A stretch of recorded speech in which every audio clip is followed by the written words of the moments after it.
Hello, class. The topic of this video is the poet George Gascoigne.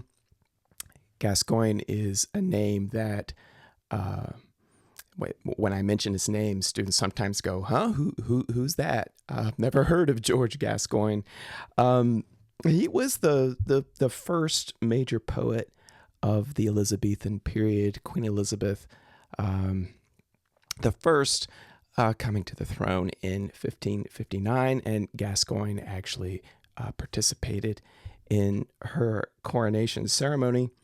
And he died. He died in 1577 before many of the poets we associate most with the Renaissance had published anything. Before Spenser's Shepherd's Calendar in 1579, certainly before Astrophel and Stella, the Fairy Queen, Marlowe's poetry, Shakespeare, all in the 1590s. So he laid the groundwork for these poets. First, in the sense that he was part of a group that established a court culture that relied on poetry as the currency of royal favor, and also the development of a patriarchanized cult of Queen Elizabeth that would be embraced by poets like Spenser, for example, in the Shepherd's Calendar and the Fairy Queen, and of course by many others in the 1590s. So some of the details of his life are scant, but we know that he was born around 1534 or 1535 to Sir John Gascoigne of Cardington in Bedfordshire. His father would later disown him because of George's penchant for accumulating unpayable debts. He was educated at Cambridge, but left without taking a degree, and then entered Gray's Inn as a law student in 1555, Gray's Inn being one of the inns of court where young men studied law, practiced law. But he left that behind eventually to pursue a career in politics, serving as a member of Parliament for Bedford, where he'd been born from 1557 to 1559. And as I mentioned a moment ago, he would participate in the coronation of Queen Elizabeth I in 1559. By 1562, he's married to a woman named Elizabeth Breton, she was a widow of the mother of the poet Nicholas Breton by her previous marriage. But he was living lavishly and scandalously as an aspiring courtier. And he writes about this experience extensively in some of the poems that were published in Hundreds Sundry Flowers. In 1565, he returned to Gray's Inn, where he wrote and produced two plays, Supposes, which was a comedy, a translation of a work by Ariosto, and then a blank verse tragedy, Jocasta, supposedly based on Euripides. This is the second blank verse tragedy in England. The first was Norton and Sackville's Gorboduc a few years earlier. And of course, blank verse would be taken up by Christopher Marlowe later, much more deftly. In 1572, he sailed to the Netherlands as a volunteer soldier, fighting alongside Dutch rebels against Catholic Spain. And while he is away, the book A Hundred Sundry Flowers is published, and this is in 1573 to a good deal of scandal. The book was recalled and banned. We'll talk more about that in a little bit. And then he was captured by the Spanish in 1574, and eventually, after many months in captivity, is returned to England.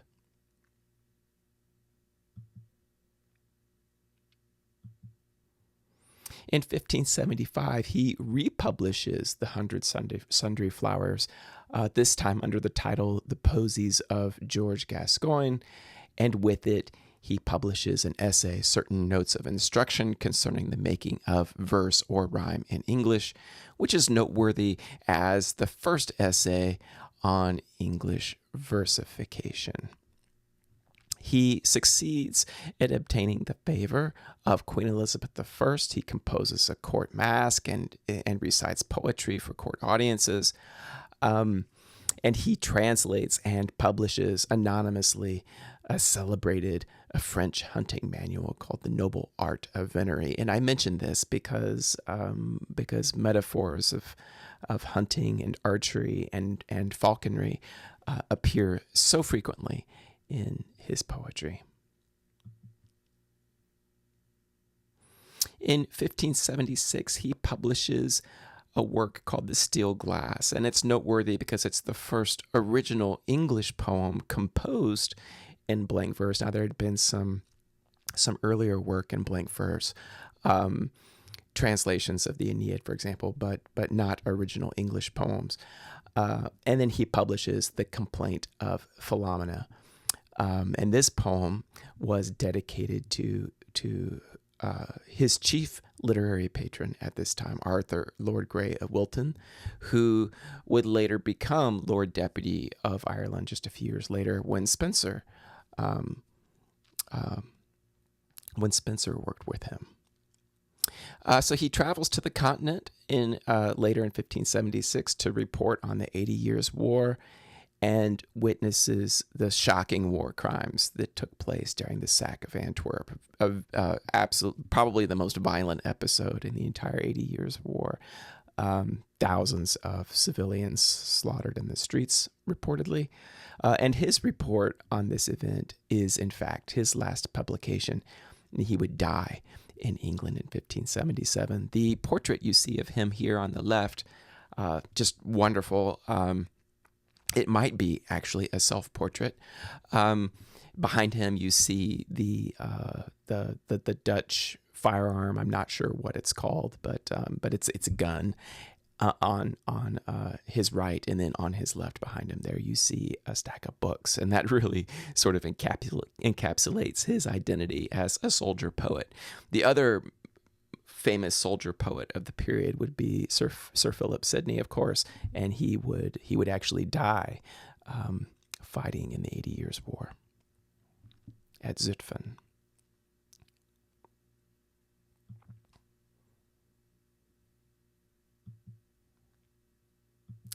So here's the title page for A Hundred Sundry Flowers.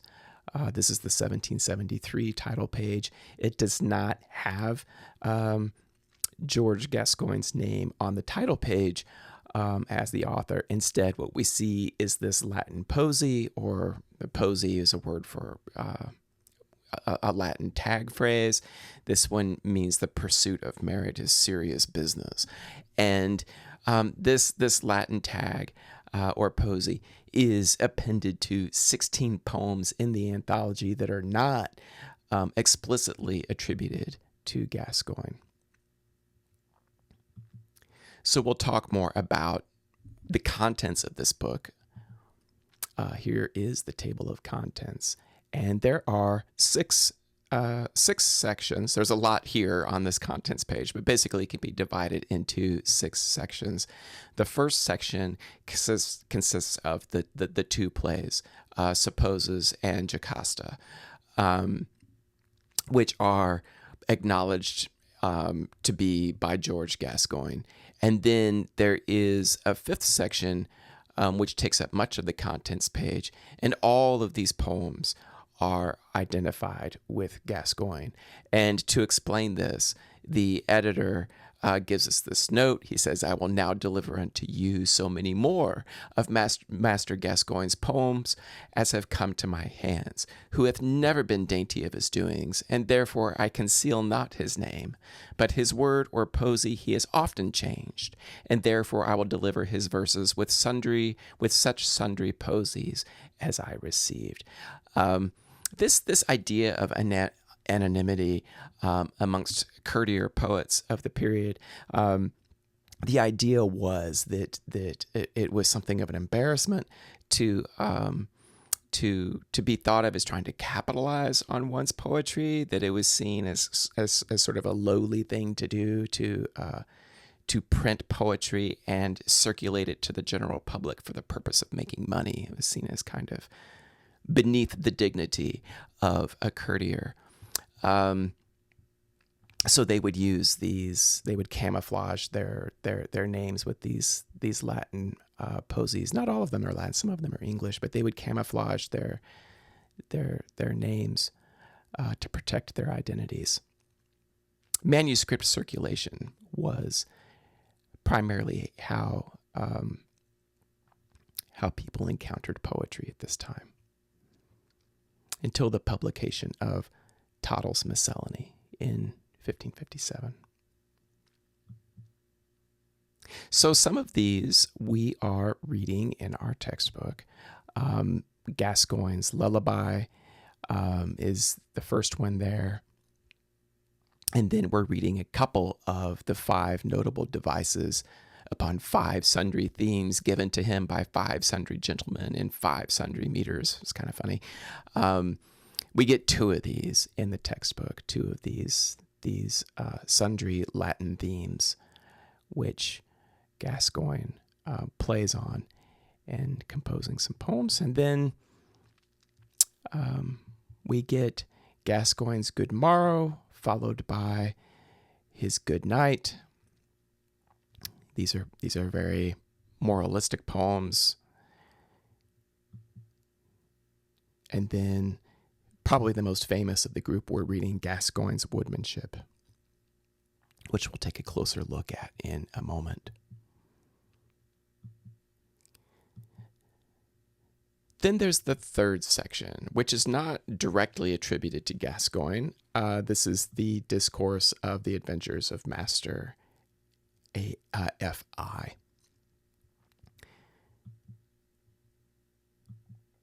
And scholars suspect that the adventures of Master F.I. alludes to actual personages and events, which, camouflaged behind initials and false names, which may have been the reason the Stationers Company, this was the sort of the Publishers Guild at the time, recalled and banned the book shortly after its publication.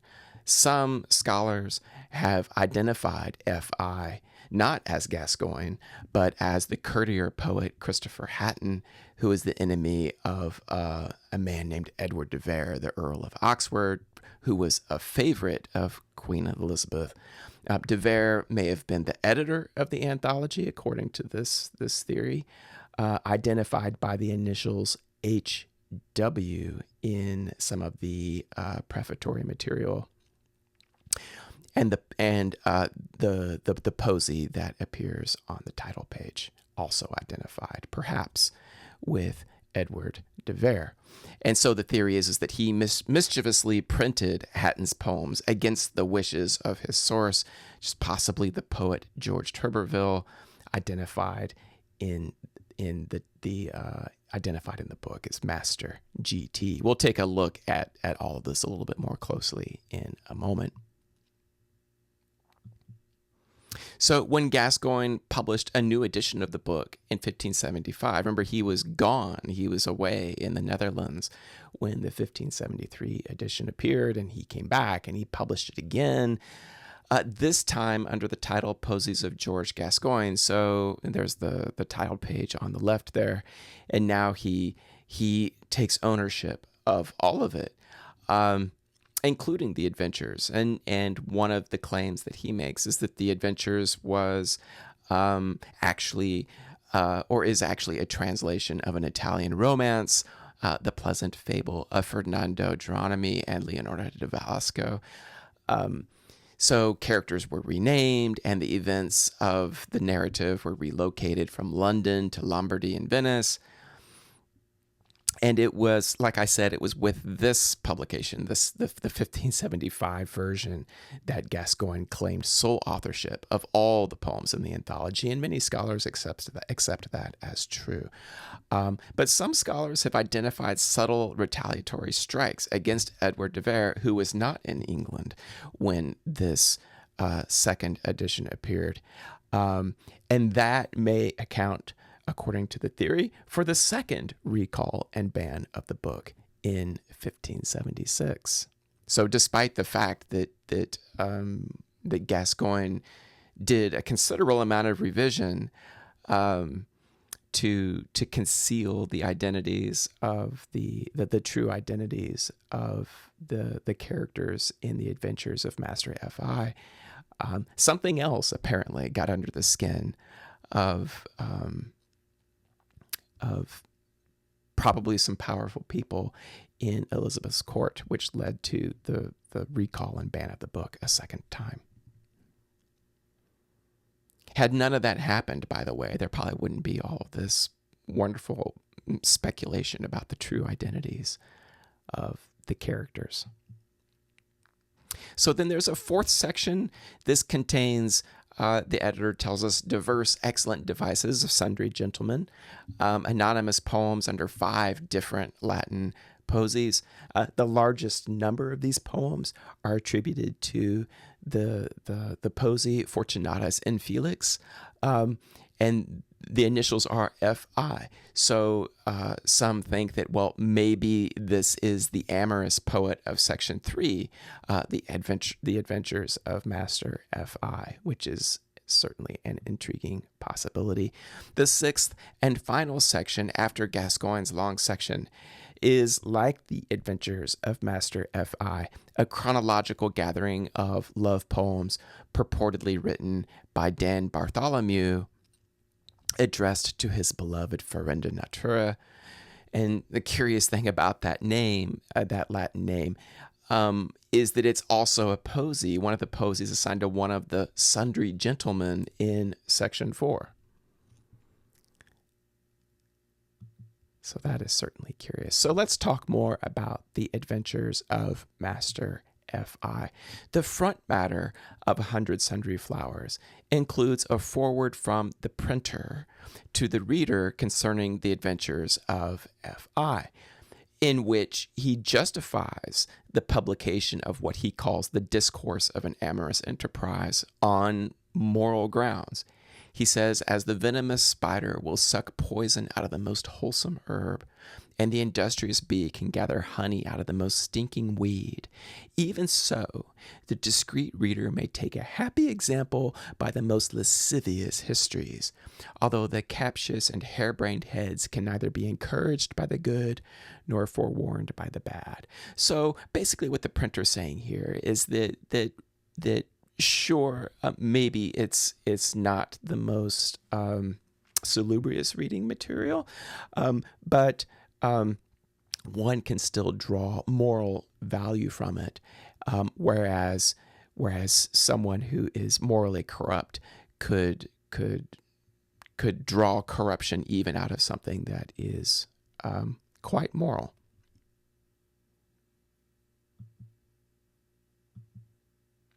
So the front matter of the adventures a little later in the book, which again, remember, comes after Gascoigne's plays, the front matter there includes another foreword, this time by someone identified with the initials H.W., who purports to have received all the remaining poems in the anthology, including the adventures, from someone identified by the initials G.T., whose letter to H.W.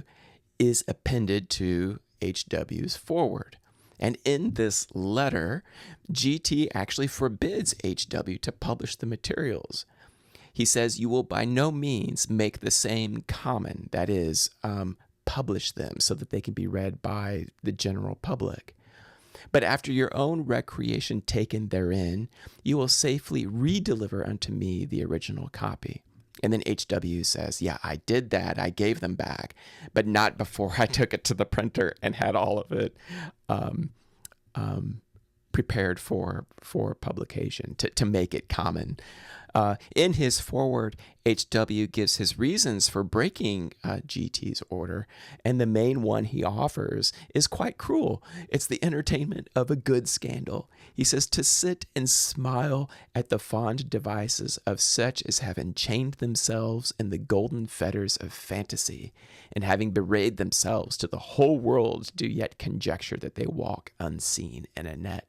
So he finds it really funny that despite the camouflage of pseudonyms and initials, that everyone really knows the truth. Everyone knows the true identities of all these individuals, which H.W. finds very amusing.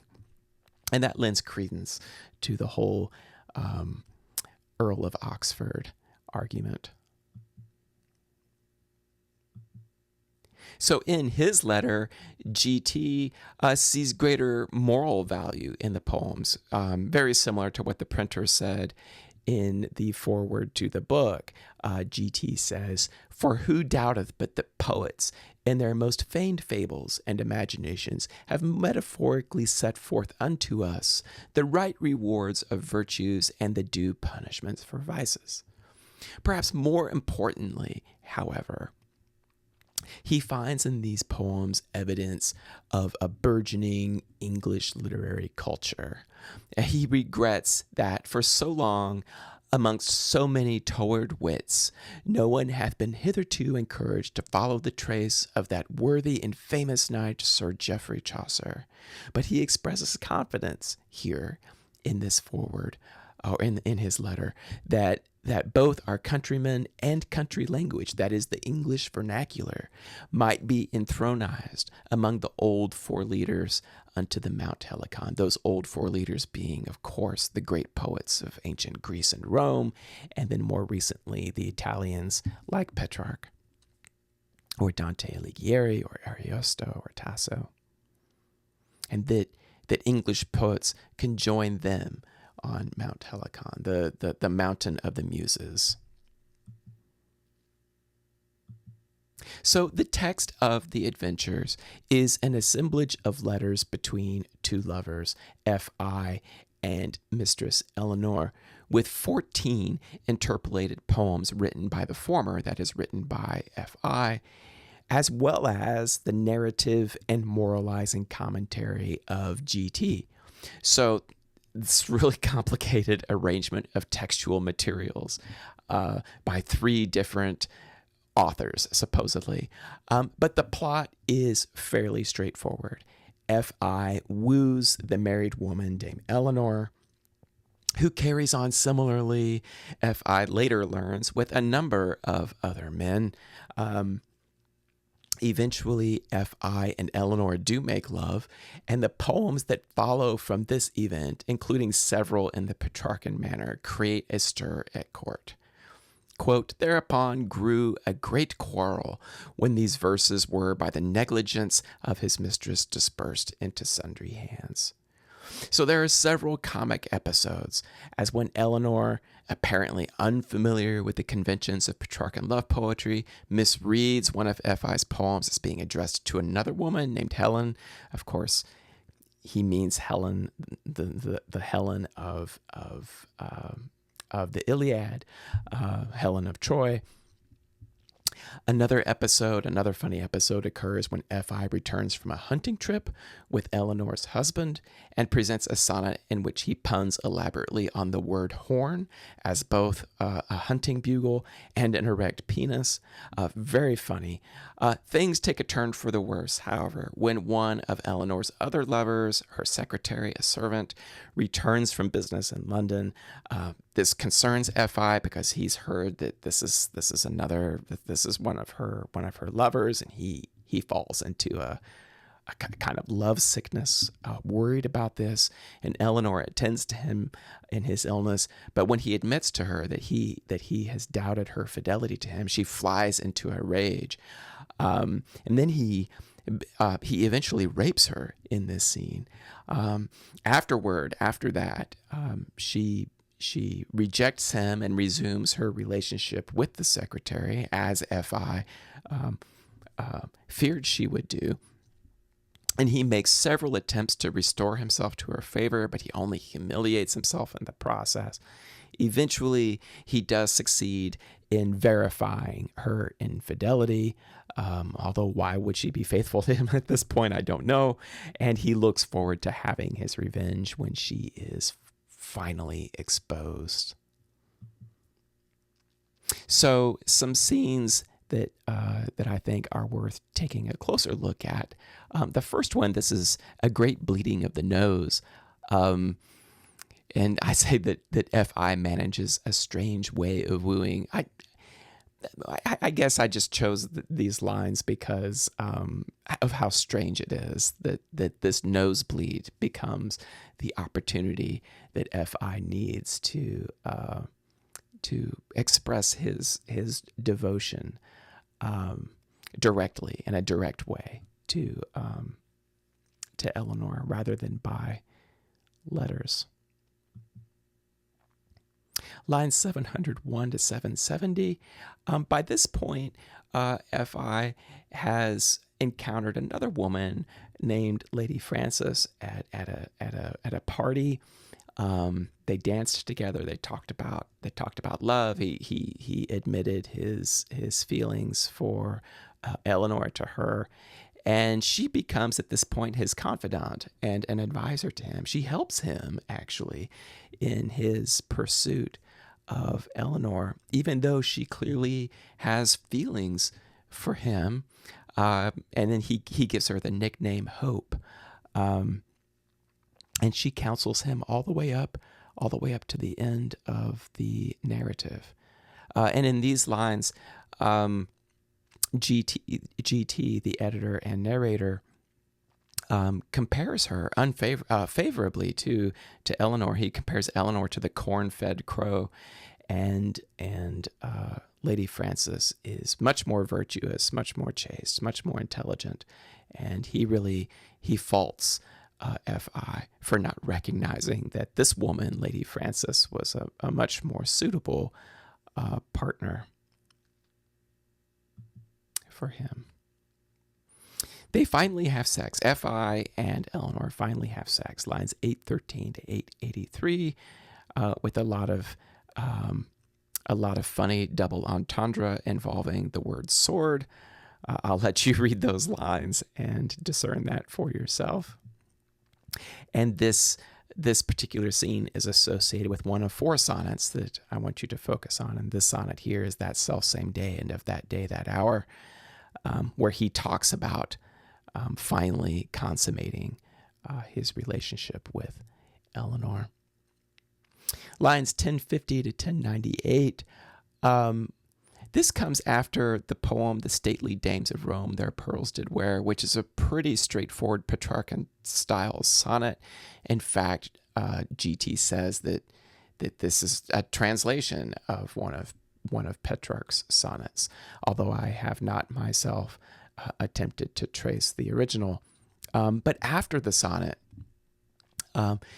GT gives a rather lengthy commentary on why men write love poetry. Like what's the motive for writing erotic poetry, especially? Why does it give them a sense of relief? And I find that moment, I guess it's a kind of form of literary criticism. I find it really intriguing, that whole section on erotic poetry. Lines 1108 to 1141. This is a scene I alluded to earlier when F.I. goes hunting with Eleanor's husband. And there's all this punning on the word horn. And there's the poem that goes with it. As some men say, there is a kind of seed. Lines 1224 to 1306. This is the rape scene. It's disturbing. The soft pillows being present at all these hot words put forth themselves as mediators, and they've already had sex together once in this scene. And then because F.I. was sick and she's tending to him in bed, and then they have sex, and then he suddenly feels a lot better. And then he admits to her that the reason he was so distraught was because he thought that she'd been cheating on him. And she flies into a rage at this, and then he decides that the best way to cure her of this is for them to have sex again, and then he forces himself on her.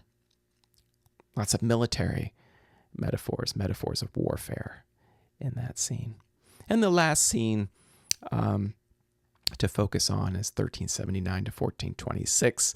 This is after F.I. has been badly embarrassed, humiliated by Eleanor, who's now with her other lover, the secretary, and he writes this poem, With Her in Arms That Had My Heart in Hold. This is on the fickleness of women. And what I find more interesting than the poem, actually, is the conversation that F.I. has with Lady Frances afterward, in which he apologizes to her for writing a poem that seems to be disparaging of women as a whole. And her response to him is intriguing and something we can certainly talk more about as a class. So the other poems that are included in our reading that are not part of the adventures of F.I., we're going to look at the ones that belong, that are attributed in the 1573 edition to George Gascoigne. And even if one accepts the idea that 100 Sundry Flowers is an anthology of poems by several anonymous personages, and not all critics agree, in fact, most critics agree that Gascoigne's the sole author, even so, Gascoigne's contributions to the book far outnumber those of any other contributor. In many of his poems, particularly those composed on Latin themes submitted by his companions at Gray's Inn, two of them named in our selection, John Vaughan and Alexander Neville, we see the poet moralizing on various topics, such as the expensive vices of court culture. He talks a lot about how one has to dress the part and just how expensive it is to wear all these fancy clothes. And he's also interested in these poems in trying to recover his reputation, perhaps in part an attempt to improve his standing with the Queen. So he seems very contrite in these poems, at times quite pious, praying to God and clearly repentant over his past misdeeds. I find this passage, this is from one of the themes about haste makes waste that Alexander Neville gave to him, and this is the seventh poem in the sequence. And I find this one interesting. The interesting image of a snail crawling up the wall of a fortress. No haste but good, where wisdom makes the way. For proof whereof we see the silly snail, who sees the soldier's carcass cast away, with hot assault the castle to assail. By line and leisure climbs the lofty wall, and wins the turret's top more cunningly than doughty Dick, who lost his life and all with hoisting up his head too hastily. I find this intriguing because Gascoigne was himself a soldier involved in an incredibly violent conflict in the Netherlands. And I think he's acknowledging here that his error was in trying to establish himself at court by assault rather than by the wisdom of the snail to be more patient, find a more cunning way to achieve one's ends than the kind of rash behavior that he admits he'd been engaged in earlier. This segment here comes from his poem Gascoigne's Good Morrow. This is one of his more pious poems, and I find it to be one of his more beautiful passages. But what strikes me again is the last line of that first portion of the stanza there, the gunshot of belief. The carrion crow, that loathsome beast which cries against the rain, both for her hue and for the rest, the devil resembleth plain. And as with guns we kill the crow for spoiling our relief, the devil so must we overthrow with gunshot of belief. The little birds which sing so sweet are like the angel's voice, which render God his praises meet, and teach us to rejoice. And as they more esteem that mirth than dread the night's annoy, so must we deem our days on earth but hell to heavenly joy. He's using a good ballad meter here of alternating lines of tetrameter and trimeter. But this is an example of Gascoigne trying to, he sounds very pious, he sounds very moral, he sounds very repentant here, not just in the good morrow, but also in the good night.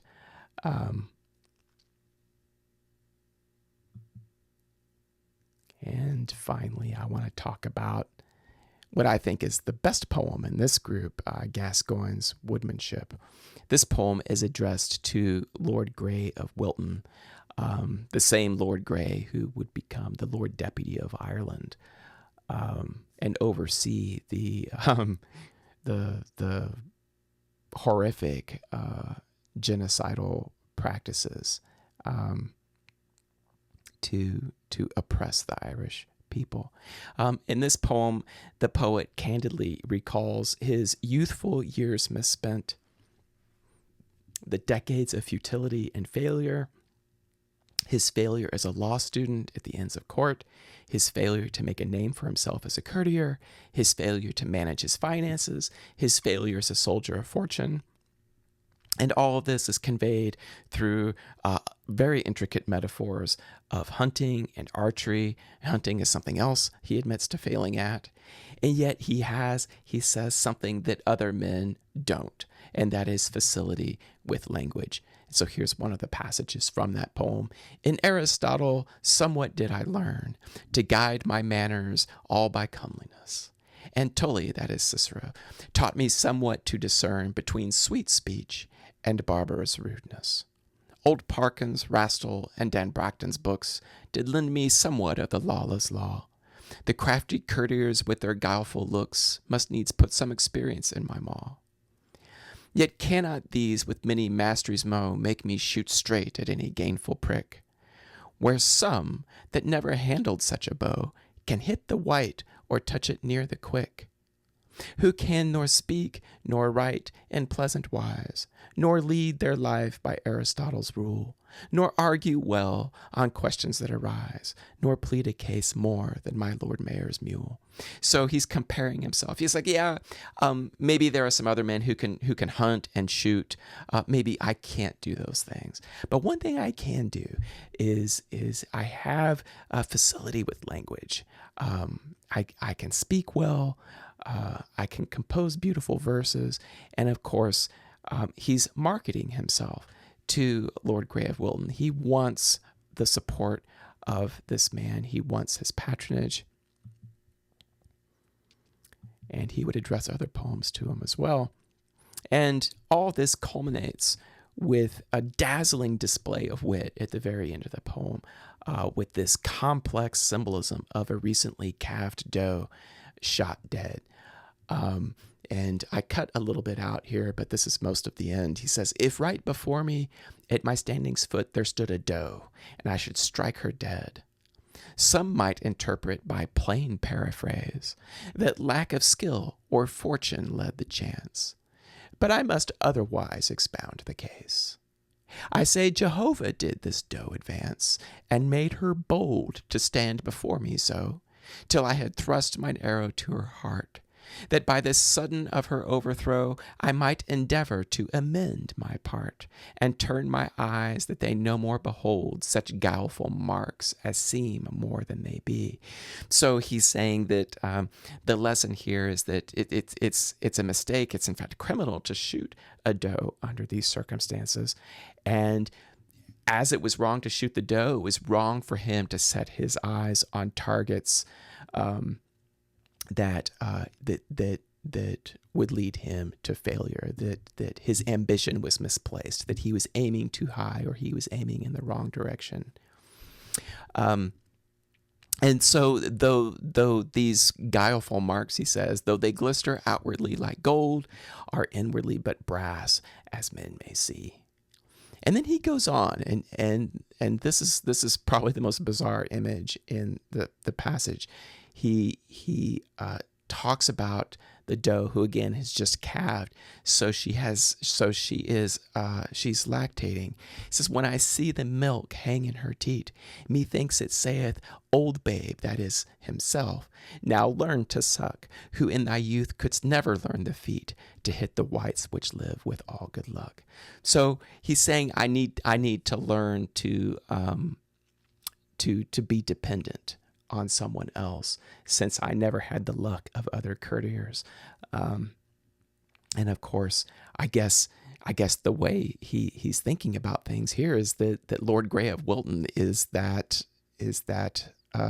teat that he's going to suck on. So a really bizarre, intriguing ending to Gascoigne's woodmanship. With that, we'll end this video. This image you see here is a detail from an image from the Noble Art of Venery, his hunting manual, that shows Gascoigne on the left there presenting a knife to, I believe that's King James. This is a 1611 edition of the Noble Art of Venery. In an earlier edition, in the 1576 edition, James is replaced by the figure of Queen Elizabeth, which makes a much more interesting and entertaining image. That Gascoigne would hand the knife to her, and he's standing over a dead deer. By the way, you can't see it in the illustration, but just a great image of Gascoigne.